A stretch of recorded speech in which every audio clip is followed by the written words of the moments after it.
Halo, Assalamualaikum warahmatullahi wabarakatuh. Jumpa lagi dengan saya, Lirik Herawati. Apa kabar semuanya? Semoga dalam keadaan sehat walafiat. Semangat pagi. Pada kesempatan kali ini kita akan mempelajari tentang penerapan eksponen dalam kehidupan sehari-hari. Tujuan pembelajaran kita kali ini adalah menyelesaikan masalah sehari-hari yang berkaitan dengan fungsi eksponen. Diberikan permasalahan sehari-hari, seseorang membawa virus dan menulari 3 orang lainnya. Pada fase selanjutnya, setiap orang menulari 3 orang lainnya. Yang ditanyakan adalah berapakah orang yang akan tertular pada setiap fase selanjutnya. Yang kedua, berapa orang yang akan tertular virus tersebut pada fase ke-20.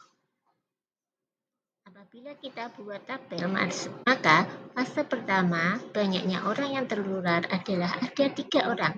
Sedangkan fase kedua setiap 3 orang menularkan 3 orang lagi akan menjadi 9 orang yang tertular. Pada fase ketiga akan menjadi 27 orang yang tertular. Pada fase keempat akan menjadi 81 orang yang tertular dan seterusnya sampai fase ke-7 hingga terdapat 2187. Hal ini dapat kita buat untuk eksponen. Fase yang pertama, tadi kan ada 3 orang, jadi 3 itu merupakan 3 pangkat 1. Fase kedua 9 orang, 9 merupakan 3 pangkat 2. Fase ketiga 27, 27 ini merupakan 3 pangkat 3. Fase keempat 81, 81 ini merupakan 3 pangkat 4. Jadi dapat kita tarik kesimpulan jika Fx adalah banyaknya orang yang tertular virus tersebut, sementara X adalah fase penyebaran virus, maka banyaknya orang yang tertular virus tersebut dapat dinyatakan dengan Fx sama dengan 3 pangkat X. Sehingga banyaknya orang yang tertular pada fase ke-20 akan menjadi 3 pangkat 20.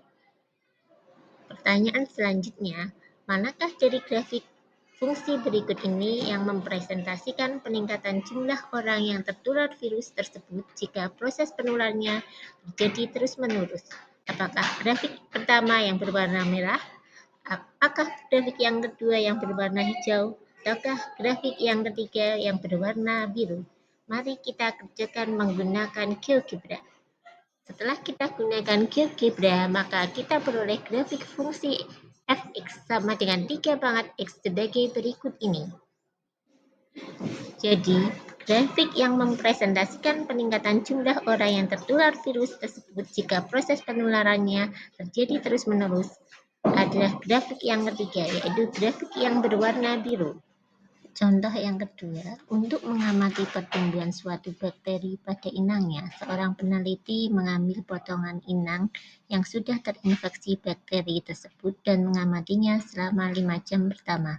Pada inang tersebut terdapat 30 bakteri. Setelah diamati, bakteri tersebut membelah menjadi 2 setiap 30 menit. Pertanyaan pertama, modelkan fungsi pertumbuhan bakteri pada setiap fase. Yang kedua, gambarkan grafik pertumbuhan bakteri tersebut. Pada fase awal ada 30 bakteri, kemudian 30 menit selanjutnya 30 ini membelah menjadi 2 menjadi 60. Kemudian 30 menit yang selanjutnya akan menjadi 120. Ini diperoleh dari 60 dikalikan 2. Sehingga 120 ini merupakan 2 pangkat 2 dikalikan 30.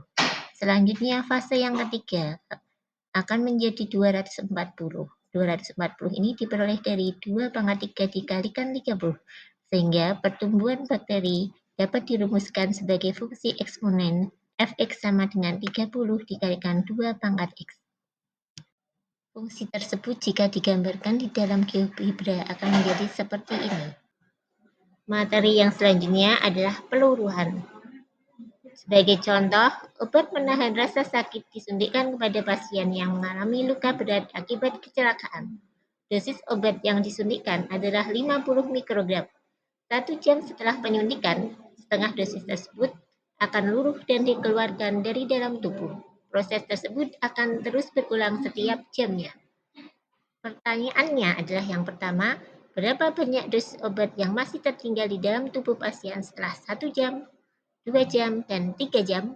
Dan yang kedua adalah bagaimana model matematika yang dapat menyatakan peluruan dosis obat tersebut. Mari kita kerjakan secara bersama-sama. Dosis awal tadi adalah 50 mikrogram. Misalkan dosis pada X waktu dilambangkan sebagai Fx, maka F0 adalah 50. F1 sama dengan karena tadi setengahnya menjadi setengah dari 50, sehingga menjadi 25. F2 diperoleh dari setengah dari F1, jadi setengah dari 25 yaitu 12,5. F3-nya adalah setengah dari F2, yaitu setengah dari 12,5, sehingga diperoleh 6,25. Fungsi eksponen yang dapat menyatakan peluruan dosis obat tersebut dari dalam tubuh pasien dalam jam tertentu adalah Fx sama dengan 50 dikalikan dengan setengah pangkat X.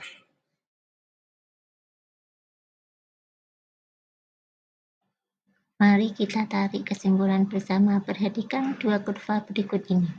Kurva yang pertama, yang A ini merupakan contoh pertumbuhan eksponen, sedangkan kurva yang B ini merupakan contoh dari peluruan. Pada kurva A ini, grafik bergerak dari kiri bawah ke kanan atas, sedangkan pada kurva B ini bergerak dari kiri atas ke kanan bawah. Kurva A menunjukkan satu kurva yang menunjukkan pertumbuhan eksponen, di mana tingkat pertumbuhan berbanding lurus dengan besarnya nilai kuantitasnya. Contohnya tadi adalah pertumbuhan virus. Sedangkan kurva B menunjukkan fungsi eksponen yang menggambarkan penurunan secara konsisten pada periode waktu tertentu. Ini disebut dengan peluruan eksponen. Sekian materi kita kali ini. Sampai jumpa pada materi berikutnya. Terima kasih telah menonton video saya.